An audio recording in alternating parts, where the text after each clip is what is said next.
Let's talk about why you need to become unemployed to stop inflation. And what we're going to do is we're going to break down the Federal Reserve meeting that happened over the past, I want to say the past week. And we're going to kind of break that down to why it's being communicated in the particular messaging.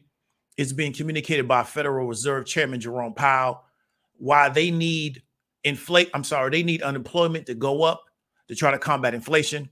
We might talk a little bit about the housing data. We're definitely going to talk about wages and how that impacts a lot of people that are going to be in my audience. So this is what this video is going to be about. So there's going to be a lot of meat and potatoes in this video. There's not going to be a lot of fluff.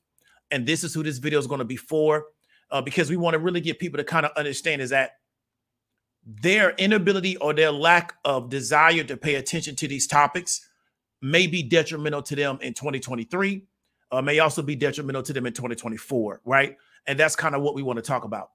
And we want to start getting people exposed to the language and the messaging in these particular environments, and not from a conspiratorial standpoint, not from an environment where we just sit on a live stream and we talk about it for 8 hours straight and we argue back and forth as to what is this information telling us, and then what can we do out in our environment, right, to benefit from the information.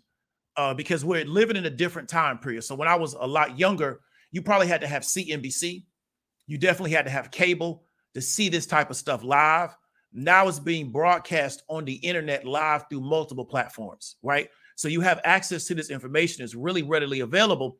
However, the average person doesn't even know that this is going on. One, and two, they don't think it's something that's relevant to them.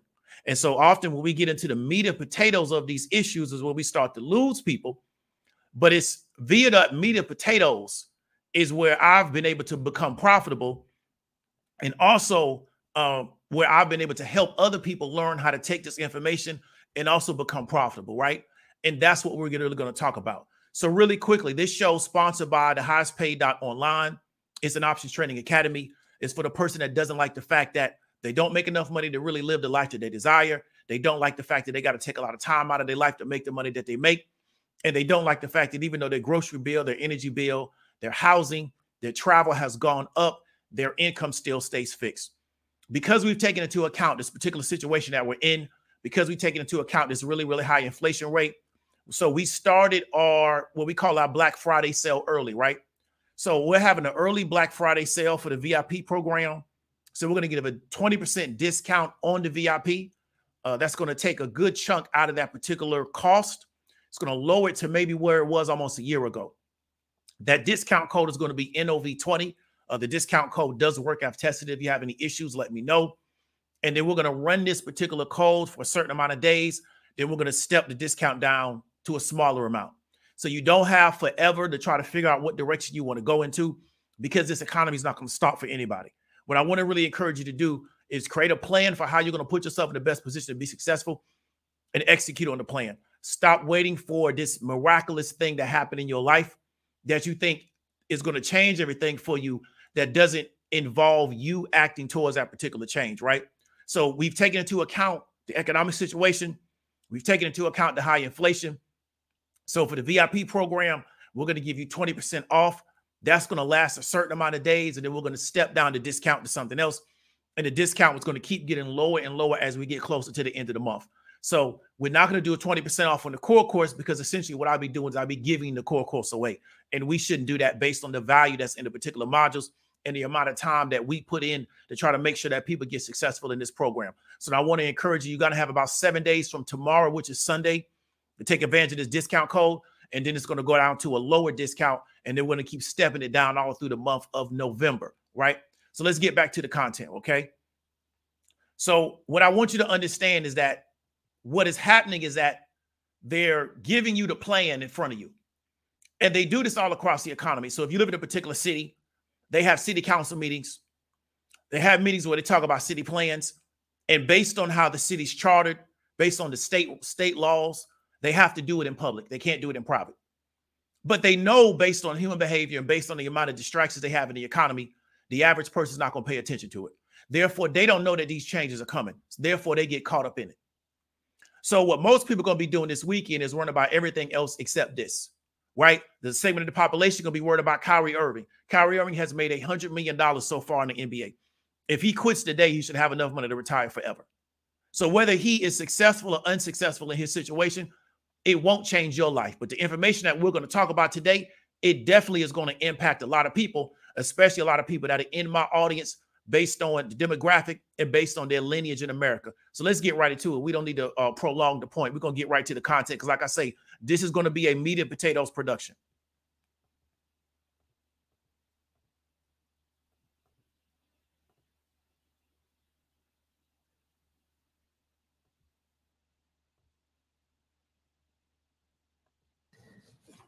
My colleagues and I are strongly committed to bringing inflation back down to our 2% goal. We have both the tools that we need and the resolve it will take to restore price stability on behalf of American families and businesses. Price stability is the responsibility of the Federal Reserve and serves as the bedrock of our economy. Without price stability, the economy does not work for anyone. In particular, without price stability, we will not achieve a sustained period of strong labor market conditions that benefit all. Today, the FOMC raised our policy interest rate by 75 basis points, and we continue to anticipate that ongoing increases will be appropriate. We are moving our policy stance purposefully to a level that will be sufficiently restrictive to return inflation to 2%. Okay, so the first stop, what we want you to understand is that he's telling you that we anticipate ongoing rate raises will be appropriate. So we raised the rate, and we already anticipate that ongoing rate raises are going to be appropriate. And I want you to understand that. Then you want to ask yourself, how will these ongoing rate raises impact my day-to-day life? And these are the kind of questions you want to ask. So he's communicating to you, this is our plan. It was also in their PDF minutes. This is our plan, and this is what we intend to do in the future. Okay, let's get back to the actual content.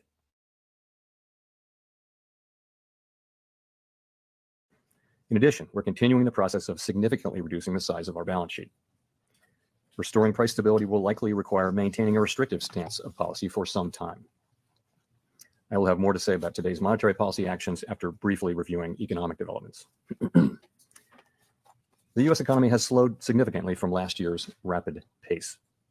Real GDP rose at a pace of 2.6% last quarter, but is unchanged so far this year. Recent indicators point to modest growth of spending and production this quarter. Growth in consumer spending has slowed from last year's rapid pace, in part reflecting lower real disposable income and tighter financial conditions. Activity in the housing sector has weakened significantly, largely reflecting higher mortgage rates. Higher interest rates and slower output growth also appear to be weighing on business fixed investment. Despite the slowdown in growth, the labor market remains extremely tight, with the unemployment rate at a 50-year low, job vacancies still very high, and wage growth elevated. Job gains have been robust, with employment rising by an average of 289,000 jobs per month over August and September. Although job vacancies have moved below their highs and the pace of job gains has slowed from earlier in the year, the labor market continues to be out of balance, with demand substantially exceeding the supply of available workers.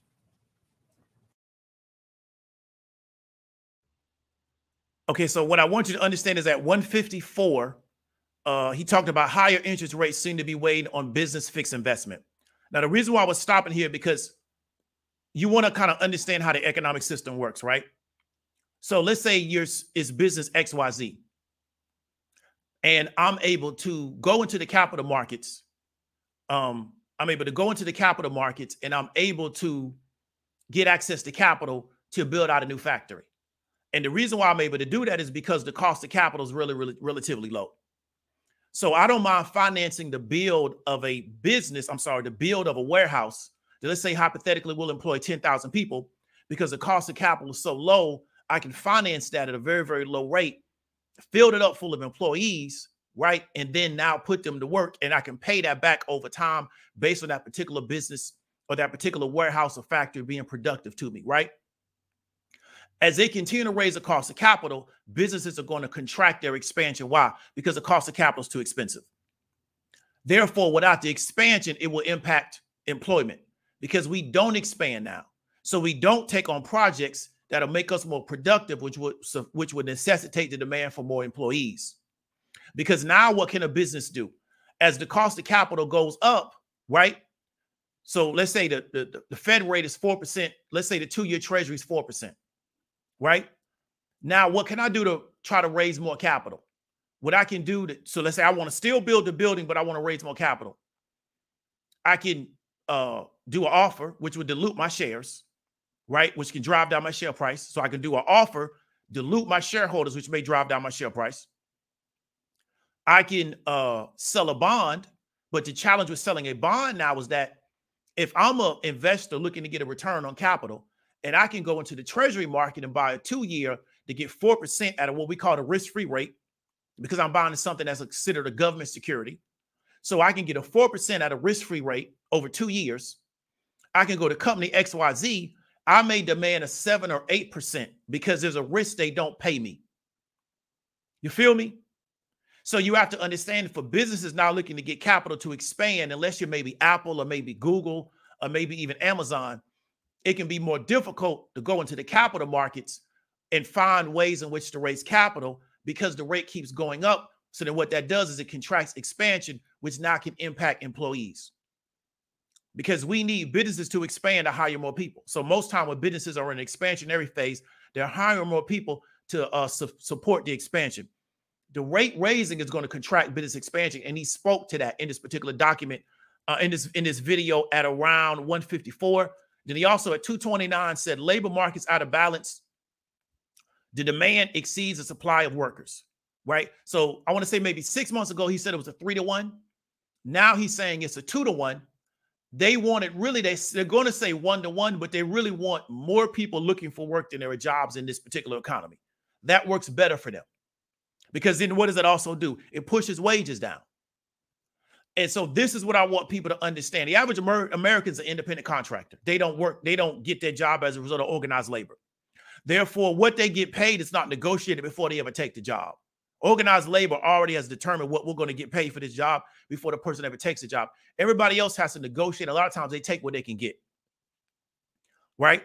We're now at they say at a 2-to-1, which means that we got more people looking for employees than we got people actually looking for jobs. They have to bring that down because what is that doing? That's driving wages up because now I got to pay people more money to work because there's so many people out here looking to hire compared to the amount of people that are looking to work. They're now demanding more money, which is also bringing up inflation, right? So this is how they're analyzing the scenario. And then from based on that, then they're saying, okay, these are the particular things that we need to do in the economy to change these situations. Because like I said, capitalism works off surplus labor. Capitalism does not work off labor shortages. It doesn't work well if there's a labor shortage. Capitalism only really works really well when there's a large amount of surplus labor. Therefore, the capitalists can pick and choose who they hire because I got 1,000 jobs available and I got 5,000 people that have filled an application, and none of those 5,000 people are organized labor. So that I can get those 5,000 people to compete against each other for the job. So what does that mean? I can start driving the price down, right? Because they can't organize around what they're going to get paid because I'm not going to allow organized labor on my job. And so these are the kind of things that the average person doesn't understand, but it will impact them because they're telling you to your face, this is how we're seeing this data. And as a result, these are the steps that we're taking. Okay, let me get back to the video. The labor force participation rate is little changed since the beginning of the year. Inflation remains well above our longer run goal of 2%. Over the 12 months ending in September, total PCE prices rose 6.2%, excluding the volatile food and energy categories. Core PCE prices rose 5.1%. And the recent inflation data again have come in higher than expected. Price pressures remain evident across a broad range of goods and services. Russia's war against Ukraine has boosted prices for energy and food and has created additional upward pressure on inflation. Want to stop here. Now, he talked about the Russian and Ukraine war has created food shortages and also contributed to inflation. So one of the biggest challenges that we had is that when this war started, the Ukraine was a massive grain exporter. And the United States didn't necessarily buy that grain, but it was bought on the world market. Okay. Also with Russia, with energy. Russia's a massive energy exporter. Okay. Now we know now that we don't necessarily need Russian energy, but you got to realize energy is a world market for that. So therefore, speculators believe that energy is going to be constrained in another part of the world. They'll drive the price of oil up. So this particular Ukraine-Russian conflict that happened pretty much almost this time last year, it kind of messed up their analysis because they didn't expect this, and it now created more inflation, created supply chain issues from an agricultural standpoint, created a lot of challenges in the particular energy sector. So now they have to factor that into their analysis. But what you have to understand in this, that Russian-Ukraine situation is going to create starvation for people. It's going to create a very rough winter for Ukrainians this winter, because what Russia's doing is destroying their energy infrastructure. So this winter is going to be very, very rough on them, and potentially very rough on them. We'll see how it goes, and wish for the best for that. And so that's what we have to understand, is that they have to factor in all of this analysis to determine what do we need to do to try to correct things inside the United States, because the United States as an economy kind of pretty much leads the world. And many people determine their economic policy based on what we do, and they understand that we lead in this particular area. So we got to make sure that we are being very proactive about situations, because pretty much over the past 12 to 24 months, they've been reactive or really have a lot of apathy around what was going on in our economy, which is why they're playing catch-up ball. Right, let's get back to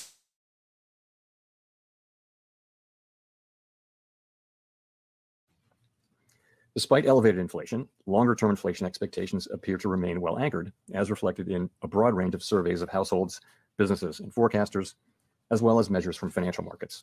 But that is not grounds for complacency. The longer the current bout of high inflation continues, the greater the chance that expectations of higher inflation will become entrenched.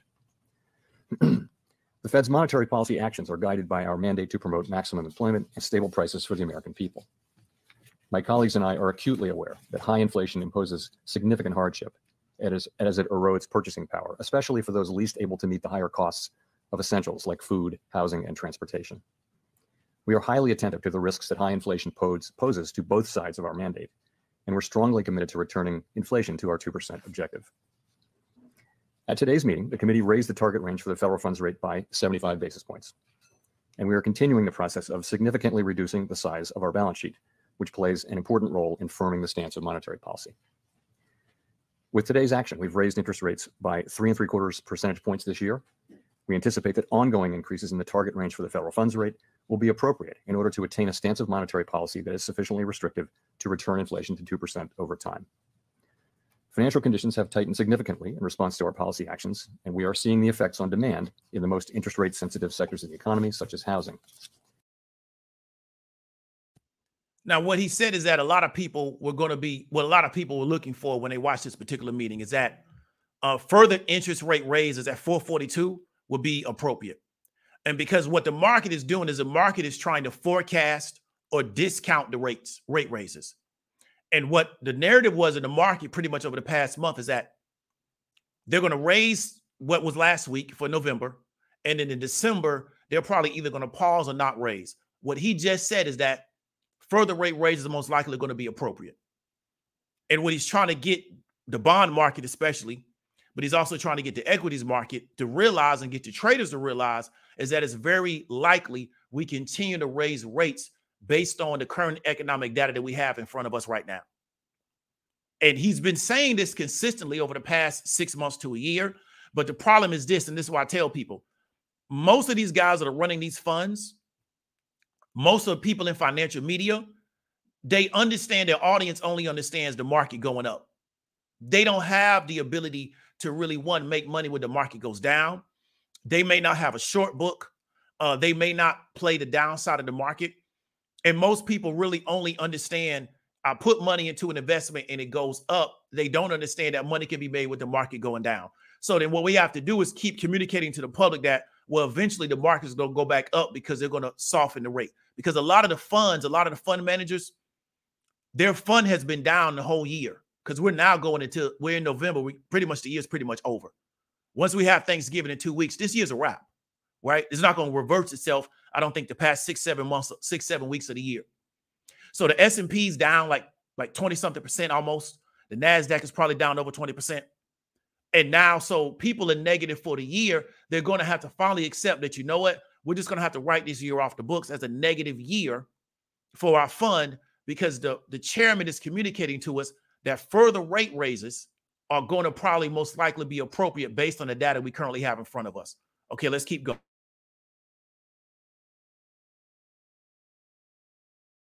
It will take time, however, for the full effects of monetary restraint to be realized, especially on inflation. That's why we say in our statement that in determining the pace of future increases in the target range, We will take into account the cumulative tightening of monetary policy and the lags with which monetary policy affects economic activity and inflation. At some point, as I've said in the last two press conferences, it will become appropriate to slow the pace of increases as we approach the level of interest rates that will be sufficiently restrictive to bring inflation down to our 2% goal. There is significant uncertainty around that level of interest rates. Even so, we still have some ways to go. And incoming data since our last meeting suggests that the ultimate level of interest rates will be higher than previously expected. Okay, so that's what people got to understand. He just said that the level of interest rates would be higher than previously expected, right? So they expected around 4% to where we would stop. They're now saying it might be 5 or 5.5.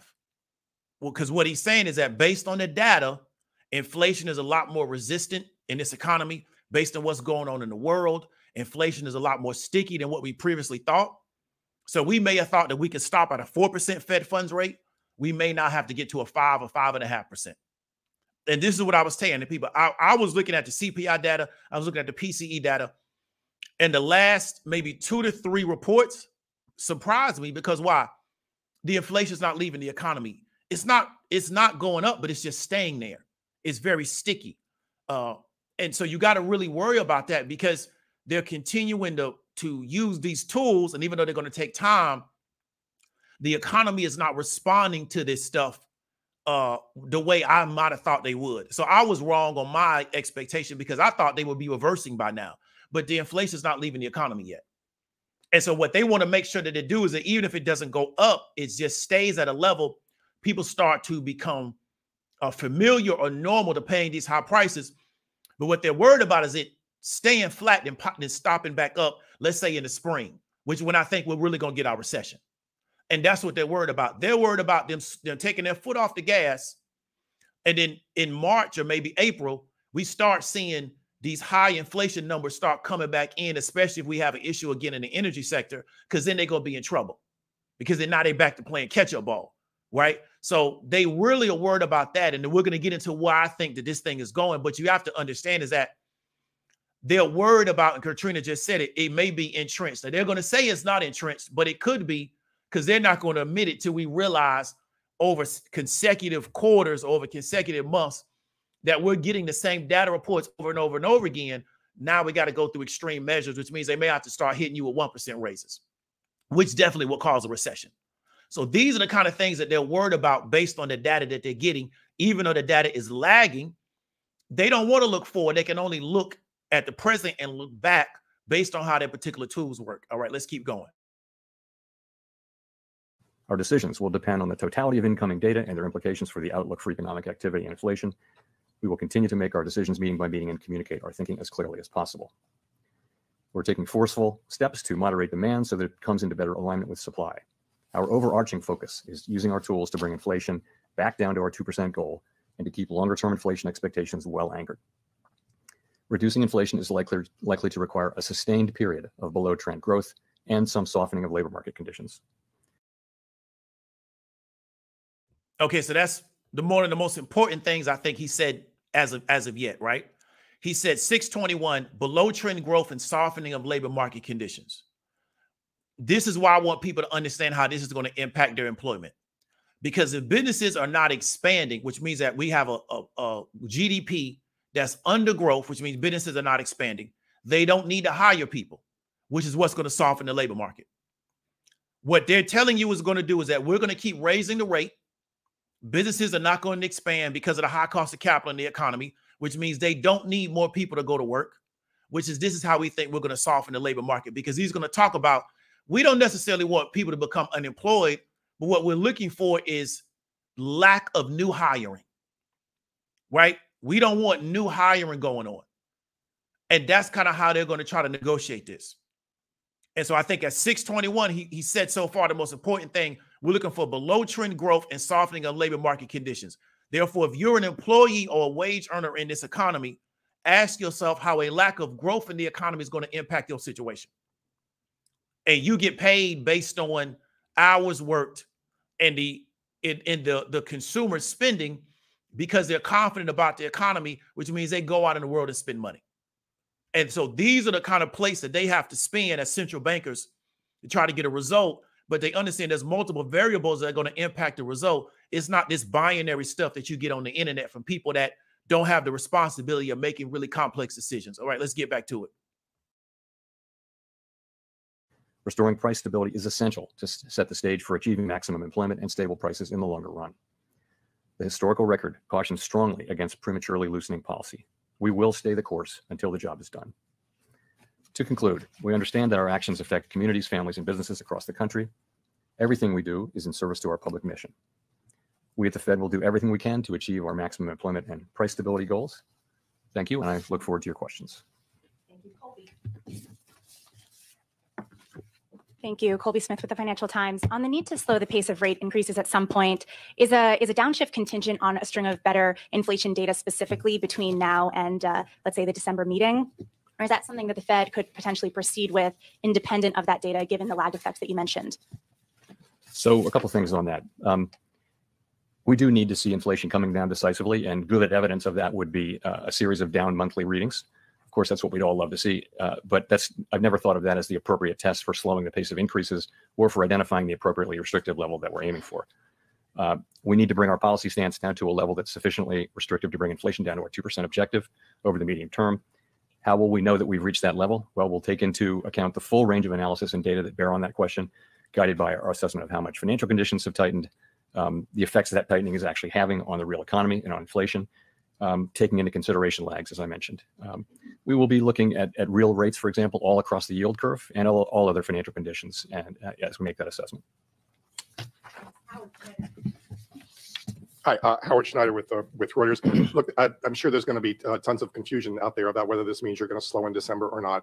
Would you say that the bias right now is not for another 75 basis point increase? So what I want to do is put that question of pace in the context of our broader tightening program, if I may, and to talk about the statement language along the way. So I think you can think about our tightening program as really addressing three questions. The first of which was, and has been, how fast to go. The second is how high to raise our policy rate. And the third will be eventually how long to remain at a restrictive level. So on the first question, how fast to tighten policy, it's been very important that we move expeditiously, and we have clearly done so. We've moved 3.75% since March, admittedly from a base of 0. It's a historically fast pace, and that's certainly appropriate given the persistence and strength in inflation and the low level from which we started. So now we come to the second question, which is how high to raise our policy rate. And we're saying that we'd raise that rate to a level that's sufficiently restrictive to bring inflation to our 2% target over time. And we put that into our post-meeting statement because that really does become the important question we think now is how far to go. And I'll talk more about that. We think there's some ground to cover but before we meet that test, and that's why we say that ongoing rate increases will be appropriate. And as I mentioned, incoming data between the meetings, both the strong labor market report, but particularly the CPI report, do suggest to me that we may ultimately move to higher levels than we thought at the time of the September meeting. That level is very uncertain, though, and I would say, we're going to find it over time. Of course, with the lags between policy and economic activity, there's a lot of uncertainty. So we note that in determining the pace of future increases, we'll take into account the cumulative tightening of monetary policy as well as the lags with which monetary policy affects economic activity and inflation. So I would say as we come closer to that level, move more into restrictive territory, the question of speed becomes less important than the second and third questions. And that's why I've said at the last two press conferences that at some point it will become appropriate to slow the pace of increases. So that time is coming, and it may come as soon as the next meeting or the one after that. No decision has been made. It is likely we'll have a discussion about this at the next meeting, a discussion. To be clear, let me say again, the question of when to moderate the pace of increases is now much less important than the question of how high to raise rates and how long to keep monetary policy restrictive, which really will be our principal focus. We want to stop there because I think people got to realize is that 1118, he kind of wraps up how to raise rates is more important than when rates will moderate or slow. So how high to raise rates is more important than when rates will moderate or slow. And the focus has been by the media because they, like I said, they can't talk about anything else except the market going up. The focus has been when will rates moderate or slow? He's just changing the narrative. He's letting people know out of his own mouth. What is important to us at this current moment is how high rates will go. And then we know rates are designed to contract the economy, contract growth, right? Increase unemployment. What's not important to them, based on his own words, is when we're going to moderate or slow rates, because they don't see the data to support that particular process yet, or that particular tool yet. They need to see the data to say, okay, we can take our foot off the gas. So right now, their goal is, what will the next rate raise be? So he says it's possible we can moderate or slow a next meeting or the meeting after. But what they can do, and this is what a lot of people are not factoring in, is that they could say in December, we're going to do 25 and then do 25, 25, 25, 25, 25 going out into the summer next year. And that may be how we can get to the 5% or 5.5%. They may get away from just doing the big jumps and just do several jumps over time as a way of, let's do another rate raise. And then as it moves through the economy, see how the economy adjusts to it. Right. And so that's what you got to really ask yourself, is that what is the data that you believe they're looking at? How do you think they're going to interpret that data? And then how do you think they're going to respond to it? This narrative through mainstream news is where we can predict that the next meeting that they're going to stop. Like I said, is that when you have people where the only way they know how to make money in the market is when the market goes up, they're stuck to that narrative because they don't have another narrative to sell to their client base. Okay, let's keep going.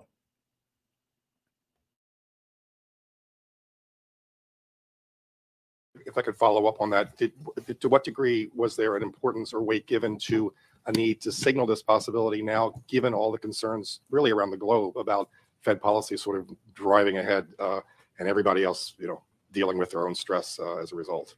Well, I think I'm pleased that we have moved as fast as we have. I don't think we've over tightened. I think there's very difficult to make a case that our current level is too tight, given that inflation still runs well above the federal funds rate.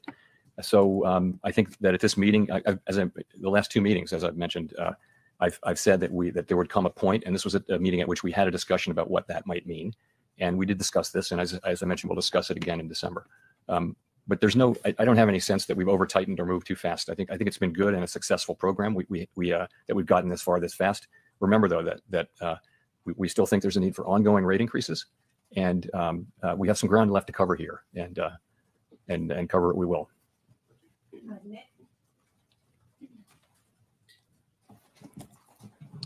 Nick Tamarosa of the Wall Street Journal.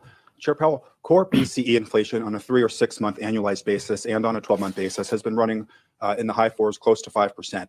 Is there any reason to think you won't have to raise rates at least above that level to be confident that you are imparting enough restraint to bring inflation down? So this is the question of does the policy rate need to get above the inflation rate? And I would say there are a range of views on that. That's the classic Taylor principle view. But I would think you'd look more at a forward-looking measure of inflation to look at that. But I think the answer is we'll want to get the policy rate to a level where it is where the real interest rate is positive. We will want to do that. I do not think of it as the single and only touchstone, though. I think you put some weight on that. You also put some weight on rates across the curve. Very few people borrow at the short end of at the federal funds rate, for example. So households and businesses, if they're very meaningfully positive interest rates all across the curve for them, credit spreads are larger, so borrowing rates are significantly higher. And I think financial conditions have tightened quite a bit. So I would look at that as an important feature. I'd put some weight on it, but I wouldn't say it's something that is the single dominant thing to look at. If I could follow up, what is your best assessment or the staff's best assessment right now of the current rate of underlying inflation? I don't have a specific number for you there. There are many, many models that look at that. And I mean, one way to look at it is that it's a pretty stationary object, and that when inflation runs above that level, for sure, substantially above for some time, you'll see it move up, but the movement will be fairly gradual. So I think that's what the principal models would tend to say. But I wouldn't want to land on any one assessment. There are many different, as you know, many different people publish an assessment of underlying inflation. Thank you.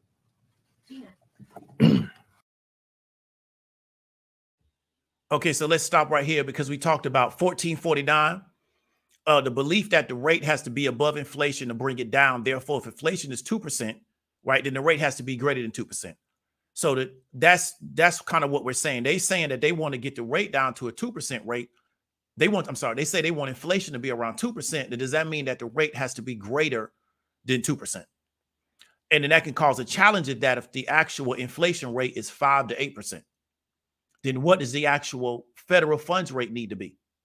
And these are the kind of questions you want to ask. How do they get the rate down to 2%, right? The inflation rate to 2%, if we don't have a federal funds rate at around 4%. But we see now with the federal funds rate going to 4%, what it's doing to the economy. And these are the kind of questions that you want to start asking yourself. Second thing I want to really give you to show, and we're going to see this, we're seeing this in the Q&A. Look at how the tone of this particular conference is. It's very laid back. Everybody's very calm. Everybody's very respectful. Nobody's yelling and screaming. This is totally different than a lot of the political press conferences that you get. And it's because you understand these type of conversations. And one of the biggest challenges for our people is people are able to speak to us. And because we don't understand the language, we don't even understand what they're saying. Now, with other ethnic groups, it could be because they're speaking a different language from an ethnic standpoint, like Spanish people. I grew up in Florida, maybe Haitian Creole, Jamaicans even speaking a dialect, maybe like Patois. You know, people speaking a totally different national language. But because we're Americans, they can speak American standard in front of us. But because we haven't been trained to understand the language, we have no idea what they're saying. So our response to them has nothing to do with what they're talking about. And they know that. Therefore, they can have a conversation right in front of us. And because we haven't been trained to understand the language and the terminology and the jargon, it just goes right over our head. And the way we respond to them lets them know we don't know what they're saying. And so I want you to watch this. And I also want you to watch that all of these black, quote unquote, black publications, they're not in this room. Well, how come they're not in the room? So unemployment will impact their reading, their viewership. But they're not in this room. You don't see the Root, the Griot, none of these black conservative publications. They're not in this room. I think there's one black woman in this room. I think she writes for Bloomberg, right? But none of the black publications of people that are supposed to be, you know, targeting their particular content at black people, they're not in this room asking questions. And we understand that black women as a segment of the population have the lowest wage earners. They're the lowest wage earners as a segment of the population. So then therefore, if wages go down, and we're going to talk about this a little bit later, if wages go down across the board, right, they're also going to go down for black women. We know that black men, especially in these large earning areas between ages of 18 and 40, are disproportionately unemployed. So if unemployment numbers go up, it's going to disproportionately impact black people. However, if we're targeting news for black people, how come we're not in this conversation? And the real reason is because our audience, they're not concerned with this. To a black audience, this type of stuff isn't important. What's important is Kyrie Irving. You know, so you have to really understand is that the people that are in this room, their audience believes that this conversation is important. The people that are not in this room, their audience doesn't believe that this conversation is important, because the guy that just asked a question from the Wall Street Journal, I follow him on Twitter, right? The woman that's going to be a black woman that's going to come up, she's going to ask a question. I follow her on Twitter also.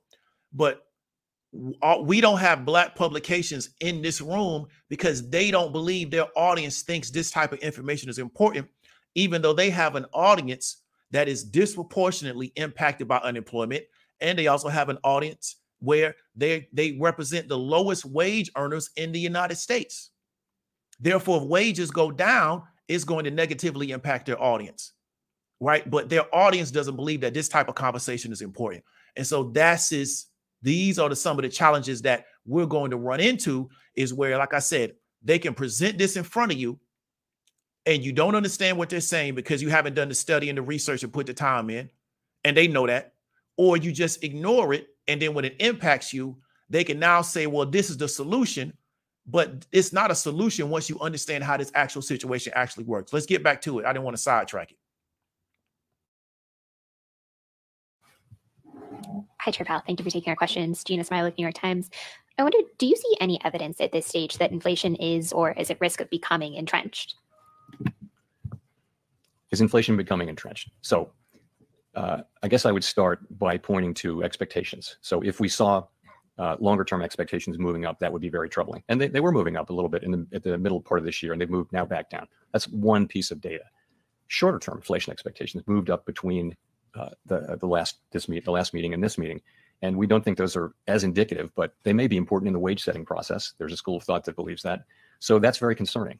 I guess the other thing I would say is that the longer we have, we're now 18 months into this episode of high inflation, and we don't have a clearly identified scientific way of understanding at what point inflation becomes entrenched.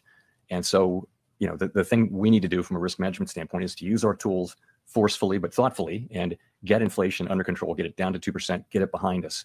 That's what we really need to do and what we're strongly committed to doing. Rachel. Hi, Chair Powell. Thank you for taking our questions. Rachel Siegel from the Washington Post. The statement points to the lag times. I'm wondering if you can walk us through how you judge those lag effects, what that timeline looks like over the coming months or even a year, and where you would expect it to show up in different parts of the economy. Yeah, so the way I would think about that is it's a commonly for a long time thought that monetary policy works with long and variable lags, and that it works first on financial conditions and then on economic activity, and then perhaps later than that even on inflation. So that's been the thinking for a long time. There was an old literature that made those lags out to be fairly long. There's newer literature that says that they're shorter. And the truth is we don't have a lot of data of inflation of this high in what is now the modern economy. One big difference now is that it used to be that you would raise the federal funds rate, financial conditions would react, and then that would affect economic activity and inflation. Now, financial conditions react well before, in expectation of monetary policy. That's the way it has moved for a quarter of a century, is in the direction of financial conditions, then monetary policy, because the markets are thinking what is the central bank going to do? And there are plenty of economists that also think that once financial conditions change, that the effects on the economy are actually faster than they would have been before. We don't know that. I guess the thing that I would say is it's highly uncertain. And so from a risk management standpoint, it would be irresponsible not to ignore them, but you want to consider them, but not take them literally. So I think it's a very difficult place to be, but I would tend to want to be in the middle, looking carefully at what's actually happening with the economy and trying to make good decisions from a risk management standpoint, remembering, of course, that if we were to over-tighten, we could then use our tools strongly to support the economy. Whereas if we don't get inflation under control because we don't tighten enough, now we're in a situation where inflation will become entrenched, and the employment costs in particular, will be much higher potentially. So from a risk management standpoint, we want to be sure that we don't make the mistake of either failing to tighten enough or loosening policy too soon. Okay, now the reason why I stopped it here, and I put this in red on my notes, around 1851, but really before that. So this is going to be the case for quantitative easing. He says if we over tighten, we can use our tools strongly to support the economy. And he's going to reference that again later on in this particular video. He said it twice. He said two things twice. He said that labor substantially is stronger than the actual jobs that are available. And then he also talked about QE twice. So what I want you to understand, and I'm going to talk about this a little bit later in another video, he's now creating the narrative for quantitative easing, right? And what he's saying is that we can be very aggressive in contraction because we always have the tool on deck to where we can do quantitative easing to release it. And that's what I want you to understand. Therefore, they already have their game plan set up. We can tighten as we go into a recession. Well, how do we get us out of a recession?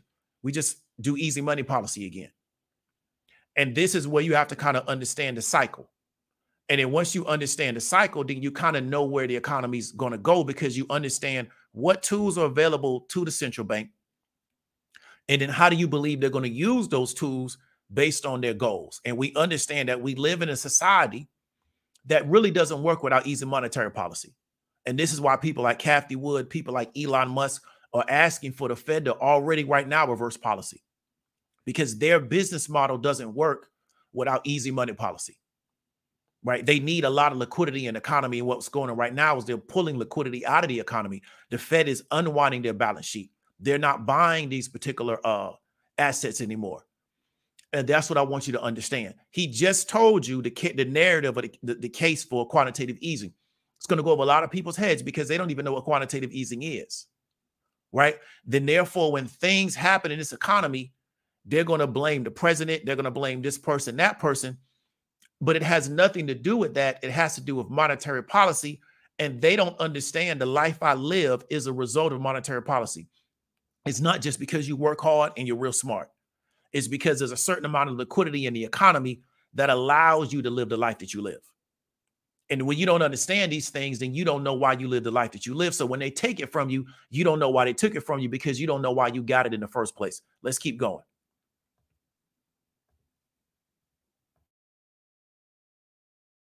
If I could follow up, should we interpret the addition to the statement to mean that more weight is put into those lag effects than they would have been after previous rate hikes? So I think as we move now into restrictive territory, as we make these ongoing rate hikes and policy becomes more restrictive, it'll be appropriate now to be thinking more about lag. Of course, we think about the lags are just sort of a basic part of monetary policy, but we will be thinking about them. But we won't be, I think we'll be considering them because it's appropriate to do so. Let me say this: it is very premature to be thinking about pausing. So people, when they hear lags, they think about a pause. It's very premature, in my view, to think about or be talking about pausing our rate hike. We have a ways to go. Our policy, we need ongoing rate hikes to get to that level of sufficiently restrictive. And we don't really know exactly where that is. We have a sense, and we'll write down in the December meeting, a new summary of economic projections, which updates that. But I would expect us to continue to update it based on what we're seeing with incoming data. And he said that it's premature to think about pausing. And when he said that, the algos just started selling the SPY and the NASDAQ off very, very aggressively. Because what had been the narrative from the financial media apparatus over the past 2 to 3 weeks? Well, they're going to tell us in this meeting that they're getting ready to pause in December. And they're going to see a pause as they're getting ready to reverse policy. He just said it's too urgent to think about pausing. We have to continue to be aggressive, right, to get this inflation out of this economy. And we got to continue to constrain it. And we understand that the impact of that is going to be higher unemployment because there's too many people trying to hire and there's not enough people looking for jobs because there's still too much money in this economy. And he talks about that. I forgot what particular point that we're going to get that to. We're getting ready to get into that next. There's still too much money in this economy. And you have to understand is that they're managing this economy based on the fact that the American consumer has too much money. They need some more of this money to bleed out of this economy for them to get the economy that they want. Let's get back to it.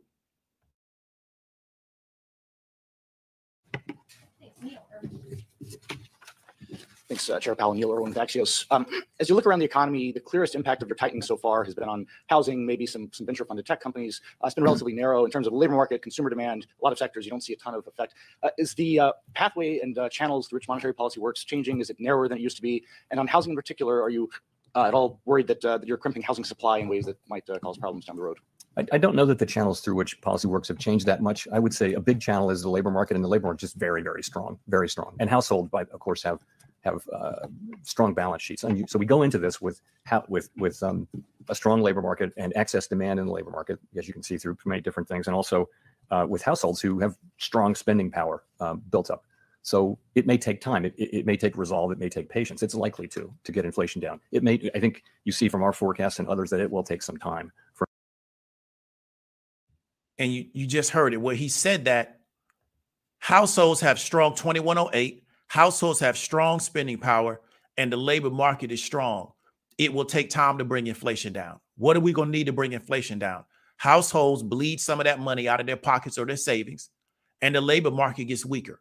And in their mind, that's what's going to bring down inflation. There's still too many dollars chasing too few items in the economy, which is driving up inflation. There's still too many employers looking to hire people, and the people don't want the job unless you're coming at a certain price point, especially for the middle of the road employers. We're not talking about the big tech companies. We're talking about pretty much the mom and pop guy. The guy that may own a business in your city. He may employ, a few hundred people. He's paying too much to get people to work. And they need that to come down because there's really more smaller employers than there are these big super employers. And so that's one of the biggest issues that they're trying to manage. There's been a lot of money pumped into this economy over the past 2 years, and it's still there, not for the poor people, but really for working people. And they need them to spend up some more of that money, right? And for them now to start saying, well, you know what, whatever job they offer me, I'm going to take it. Why? Because I don't have anything else going on. And you have to really understand that's how they're trying to manage this economy. And they're telling you that. You just have to understand the terminology. It's not a secret. It's right in front of your face. They broadcast this in the middle of the day on Wednesday. There's no secret. But they know they can speak like this to you and you won't even know what they're saying. So it doesn't matter because they understand that you haven't been trained to understand this. Let's keep going.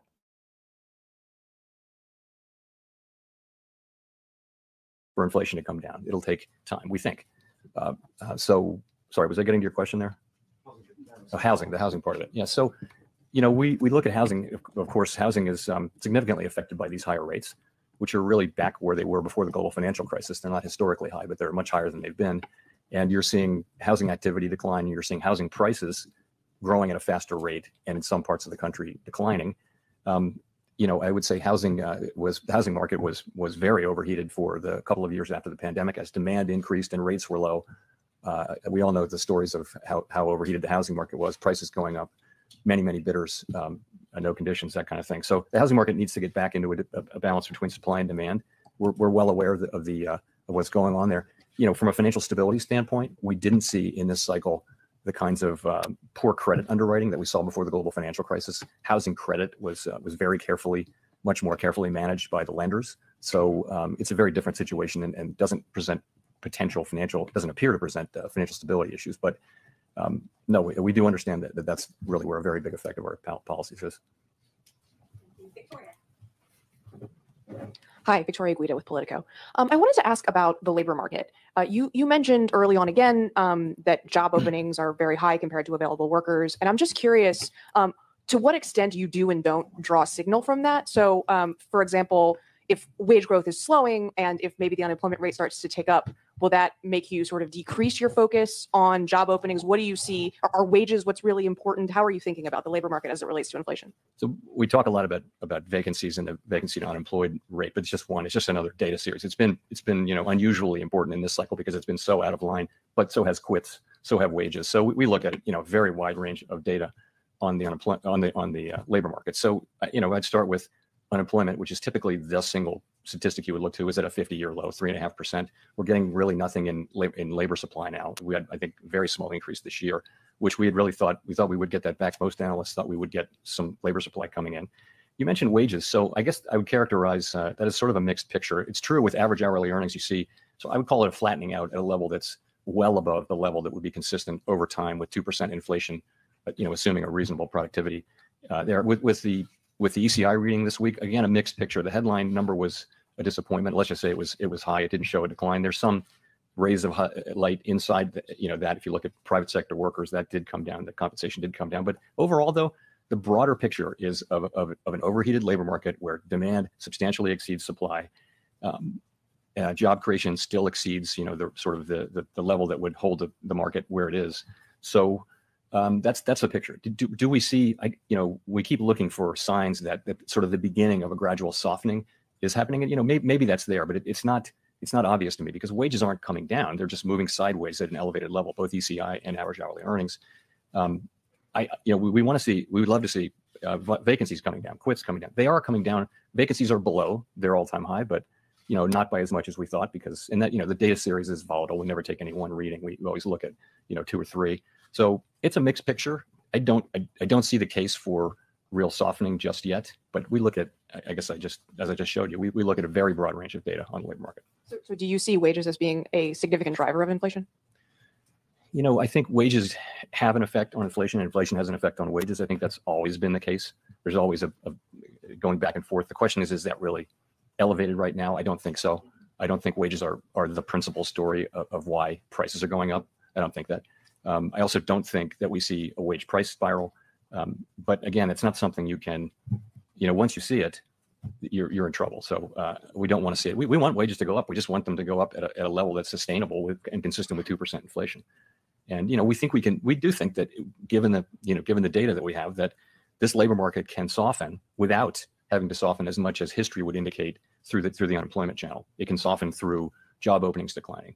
We think there's a room for that, but we won't know that. That'll be discovered empirically. Thank you so much, Kayla Tausche from compared to financial stability issues, but on again. So it's a very different situation and doesn't present.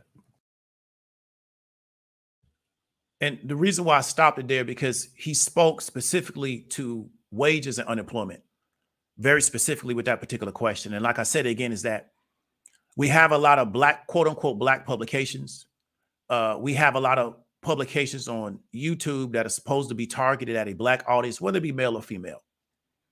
Black male audience, 18 to 40, most urban areas, disproportionately unemployed, disproportionately underemployed. Okay. Black women as wage earners, lowest wage earners. There's a lot of data that shows that black women over the course of their working life will make almost $1 million less than a black man, even with equivalent education. And you would think this particular issue that's going to impact employment and wages, because he specifically spoke to wages, right, would be important to that particular audience. So these publications would be there asking these questions, and there is no coverage because that's not what's important to their audience. You know, the escapism is what's important. And this is what I said, is that we have trained people to where when we have serious conversations about serious issues, we don't even know where we fit in. So we just say stuff that doesn't even relate to the topic because we haven't been trained how to conduct ourselves in serious situations, you know? And so then either we should just listen and learn, but what we try to do is interject ourselves into the conversation, and then you immediately expose yourself and not knowing what you're talking about. And I think that's one of the challenges that we have. So then what we do is we just avoid it. But this particular issue with wages and employment is going to impact a lot of different groups in this country. And we're not even aware that they're having this conversation in our face. And then we don't know where we fit into it.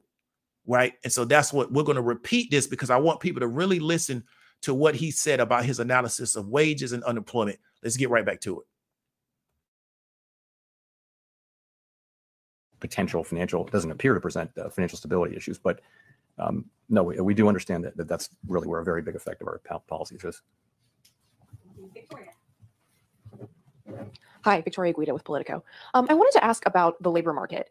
You mentioned early on again that job openings are very high compared to available workers. And I'm just curious to what extent you do and don't draw a signal from that. So, for example, if wage growth is slowing and if maybe the unemployment rate starts to tick up, will that make you sort of decrease your focus on job openings? What do you see? Are wages what's really important? How are you thinking about the labor market as it relates to inflation? So we talk a lot about vacancies and the vacancy to unemployed rate, but it's just one. It's just another data series. It's been unusually important in this cycle because it's been so out of line. But so has quits, so have wages. So we look at a very wide range of data on the unemployment on the labor market. So I'd start with unemployment, which is typically the single statistic you would look to, is at a 50-year low, 3.5%. We're getting really nothing in labor supply now. We had, I think, a very small increase this year, which we thought we would get that back. Most analysts thought we would get some labor supply coming in. You mentioned wages. So I guess I would characterize that as sort of a mixed picture. It's true with average hourly earnings you see. So I would call it a flattening out at a level that's well above the level that would be consistent over time with 2% inflation, assuming a reasonable productivity there. With the ECI reading this week, again, a mixed picture. The headline number was a disappointment. Let's just say it was high. It didn't show a decline. There's some rays of light inside, that if you look at private sector workers, that did come down. The compensation did come down. But overall, though, the broader picture is of an overheated labor market where demand substantially exceeds supply. Job creation still exceeds, the sort of the level that would hold the market where it is. So that's the picture. Do we see, we keep looking for signs that sort of the beginning of a gradual softening is happening. And, maybe that's there, but it's not obvious to me because wages aren't coming down. They're just moving sideways at an elevated level, both ECI and average hourly earnings. We would love to see vacancies coming down, quits coming down. They are coming down. Vacancies are below their all-time high, but not by as much as we thought, because the data series is volatile. We never take any one reading. We always look at 2 or 3. So it's a mixed picture. I don't see the case for real softening just yet, but we look at, I guess as I just showed you, we look at a very broad range of data on the labor market. So do you see wages as being a significant driver of inflation? I think wages have an effect on inflation, and inflation has an effect on wages. I think that's always been the case. There's always a going back and forth. The question is that really elevated right now? I don't think so. I don't think wages are the principal story of why prices are going up. I don't think that. I also don't think that we see a wage price spiral. But again, it's not something you can, once you see it, you're in trouble. So we don't want to see it. We want wages to go up. We just want them to go up at a level that's sustainable and consistent with 2% inflation. And, we do think that given the data that we have, that this labor market can soften without having to soften as much as history would indicate through the unemployment channel. It can soften through job openings declining. We think there's a room for that, but we won't know that'll be discovered empirically. So he said that he wants wages to go up, but he wants wages to go up in correlation or relation to 2% inflation, right? And he says that they want job openings to decline. So that means they want less people to have the ability to get a job. And so you really got to understand this. And so this is why I just don't spend a lot of time arguing with people, because if he's true to what he says he's true to, what he's telling you is that, well, yeah, you can make more money, but as long as your increase in income, it falls in line with 2% inflation. So once your ability to generate more money starts to raise the inflation rate of inflation, we need to cut your ability to make money, because they believe there's a direct relationship between wage earners based on our supply chain issues and inflation, right? So this is why I can't do the million conspiracy theories with people. I have to figure out how to solve this particular problem based on the tools I have available to me, because I understand it. Talking about it for 5 hours to me is not a solution to the problem. And so what I think we really need to start encouraging ourselves to do is first understand the problem and then figure out in our own individual groups what is going to be our solution to it, right? Because they're telling you essentially what their analysis is of the situation, and then what they think they need to do to get the situation to where they want it to get to. And then you need to ask yourself, how is that going to impact you? But I think many people have grown accustomed to their economic situation. So to them, it's not a big deal to be flat the next 2 to 3 years, because all they know is being flat. Let's keep going.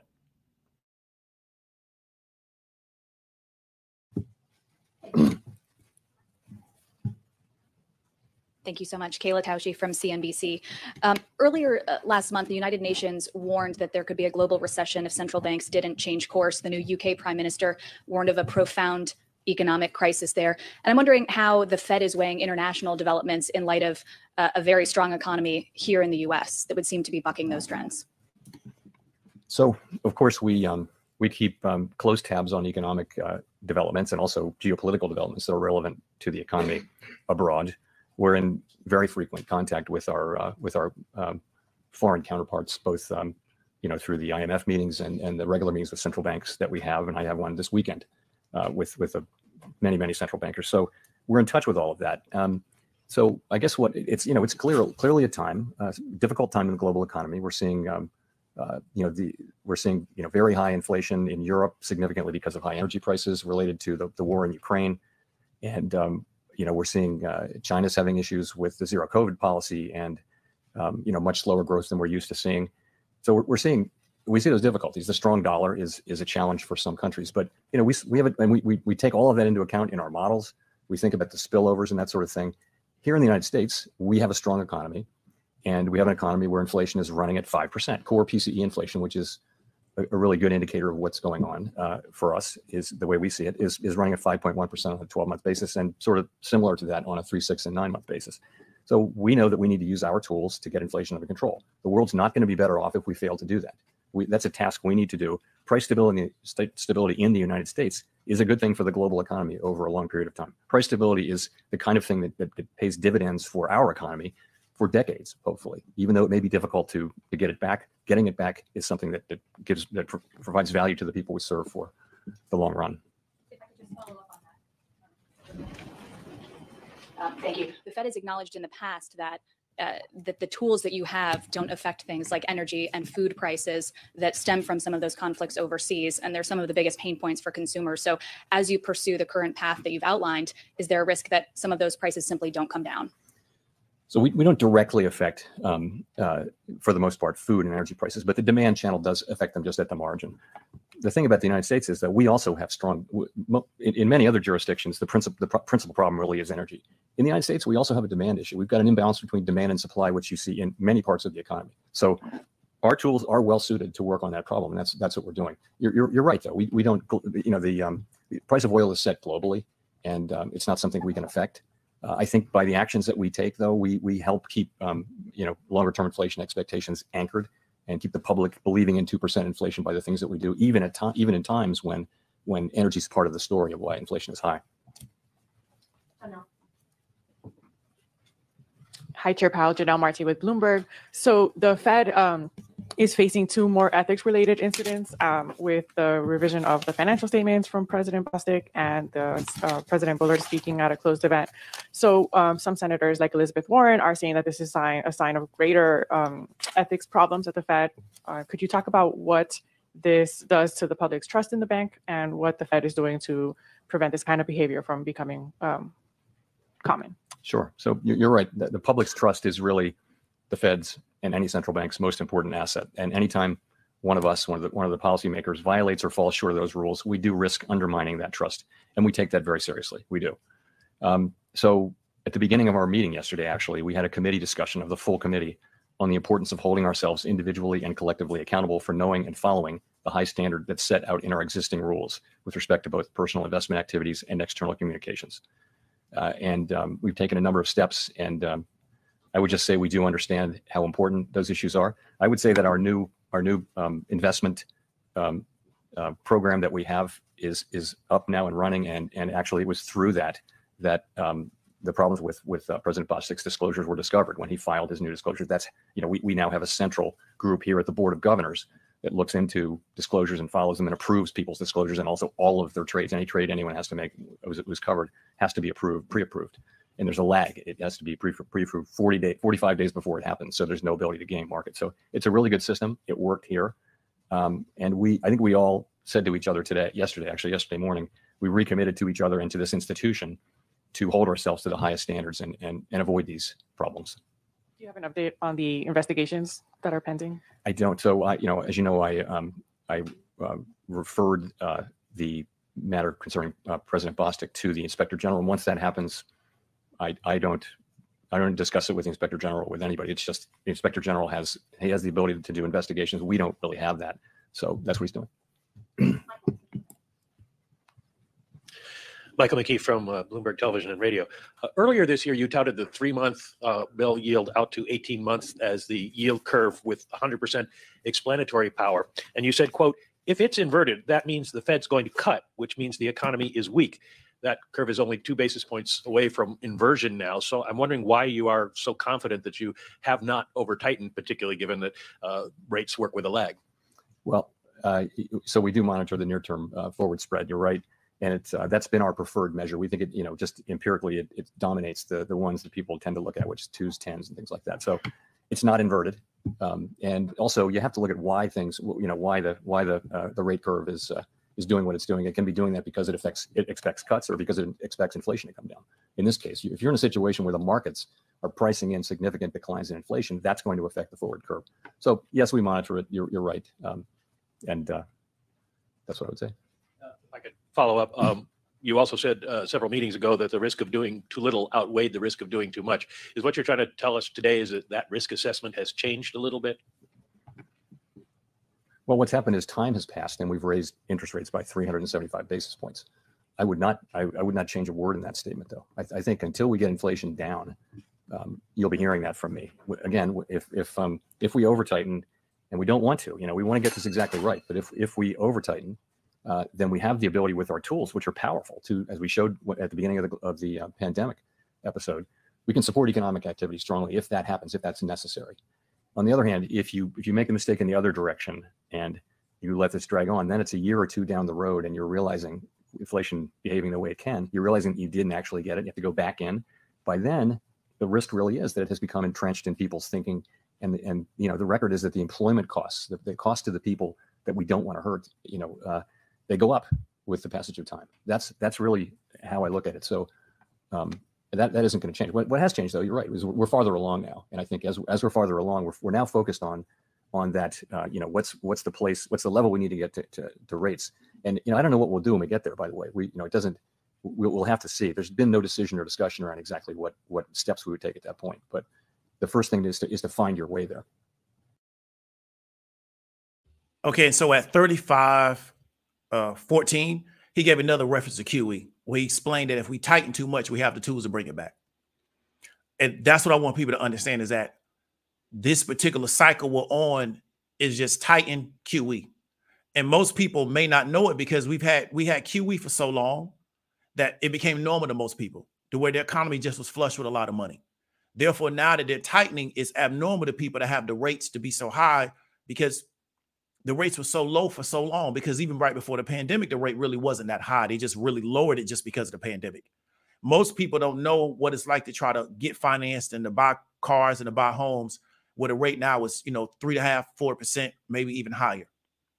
But he's telling you if we raise the rate too much, we can always use tools to do quantitative easing to bring the rate back down. And that's what I want really people to understand. So what I'm looking for now is, okay, they're getting ready to do quantitative easing once they figure that they've accomplished this particular goal. It's just based on when they think they've accomplished the goal. We're going to get to the last point that we're going to get up on out of here because we're already over an hour. But I appreciate everybody coming through. Let's get to 43.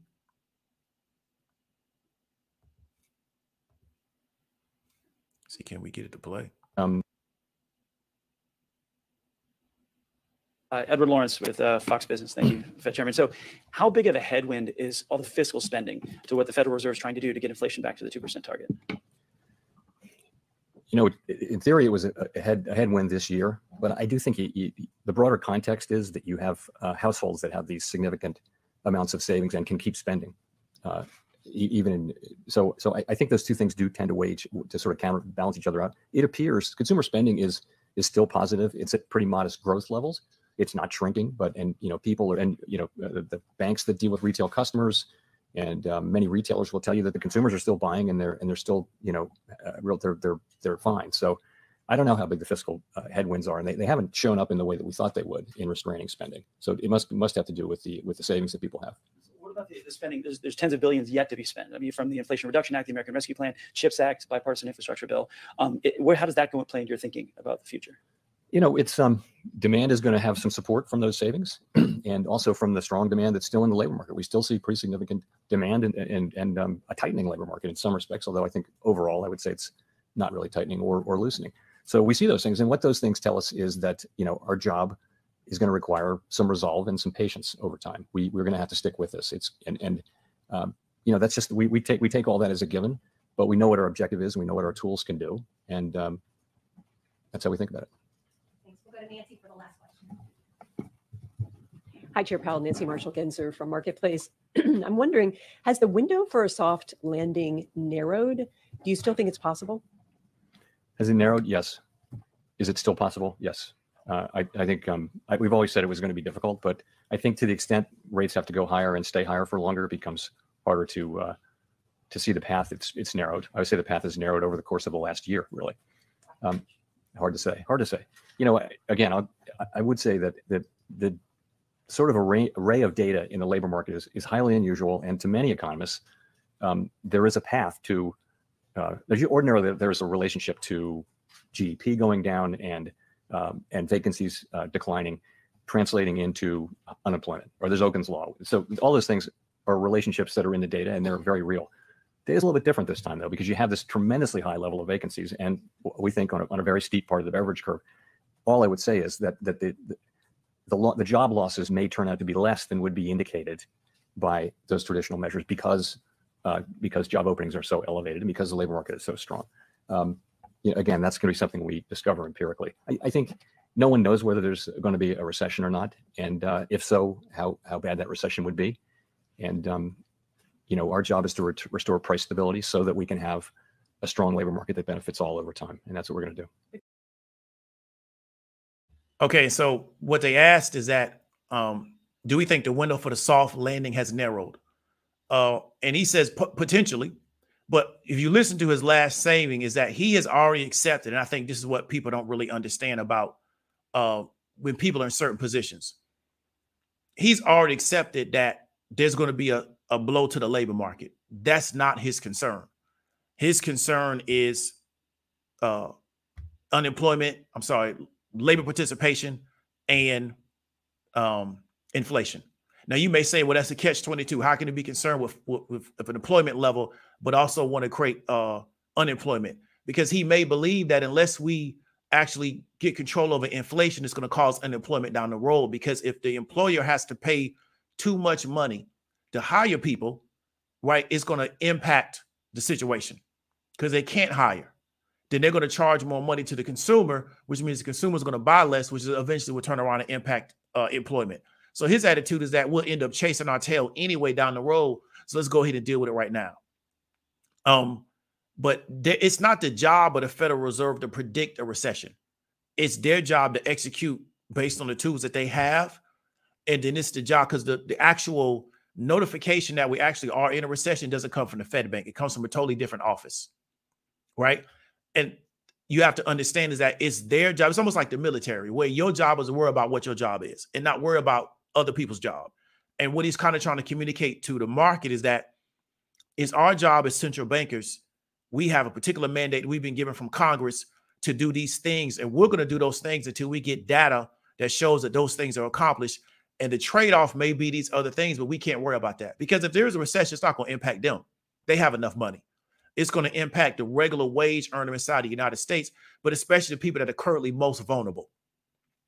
And that's what I want people to understand. The people that are currently most vulnerable, if unemployment goes up, it's going to negatively impact them. Because if you barely have a job now, and then there's more people in the workplace looking for work, and you already barely are getting work, it can impact your job.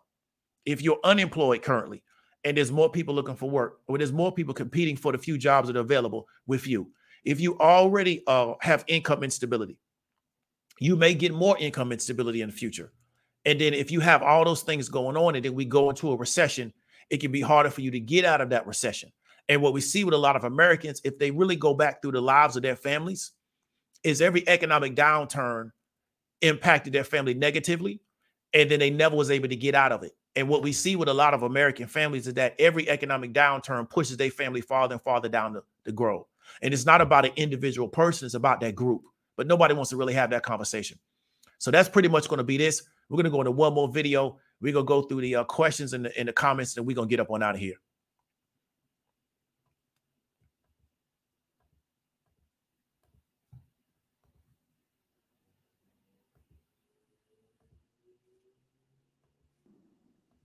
For a deeper dive into this October jobs report, we're joined by Deutsche Bank Securities Chief U.S. economist Matthew Bozzetti, alongside Economic Cycle Research Institute co-founder Lakshman Achuthan. Great to have you both here with us in studio to break down some of these job numbers. Matt, I want to start with you. When you think about the headline number and kind of the mixed report tenor here, what do you expect, not just the markets to latch on, but the Fed to latch on, if anything, in this report?